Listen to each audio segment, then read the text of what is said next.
wala na siyang motor, pero nagkaroon pa siya ng violation at nahuli siya sa NCAP. Bakit ba ito? Paano ba nangyari yun, mga kaibigan? So, fast lane yung kanyang violation at pinadalan siya ng NCAP.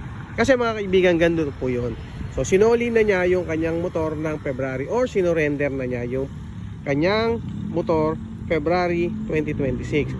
Pero, nagkaroon siya ng violation at dinala sa kanya yung notice na meron siyang huli ngayong April 2026. Bakit ba nangyari na nagkaroon siya ng huli?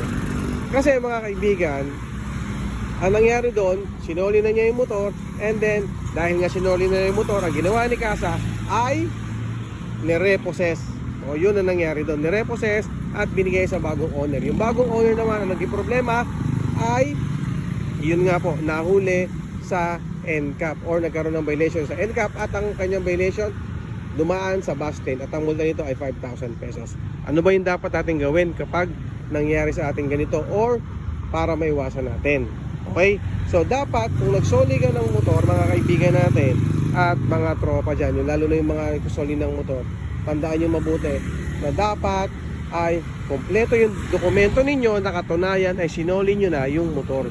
Okay? Kasi nga po, kayo sa inyo nakapangalan yung motor kasi kayo yung first owner. Kaya lahat po na magiging problema noon sa second owner o sa repossess ay kayo po yung mananagot. Ngayon, kung wala kang papel, wala kang dokumento, kailangan mo munang pumunta sa kasa at kailangan mong ayusin yung mga dokumento nito.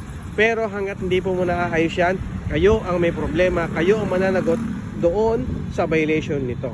Okay? Paalala lang, siguraduhin po ninyo kung sinoli nyo yung motor, na-repossess na yan, dapat kompleto yung dokumento na sinurrender nyo or sinoli nyo na yung motor para pag dumating yung time na nagkaroon po kayo ng NCAP o nagkaroon kayo ng violation, nagkaroon po kayo ng notice, ay meron po kayo may present, meron kayo may papakita na ang inyong motor ay voluntary nyo ng sinurrender. Kaya ingat po tayo sa pagsusoli ng motor.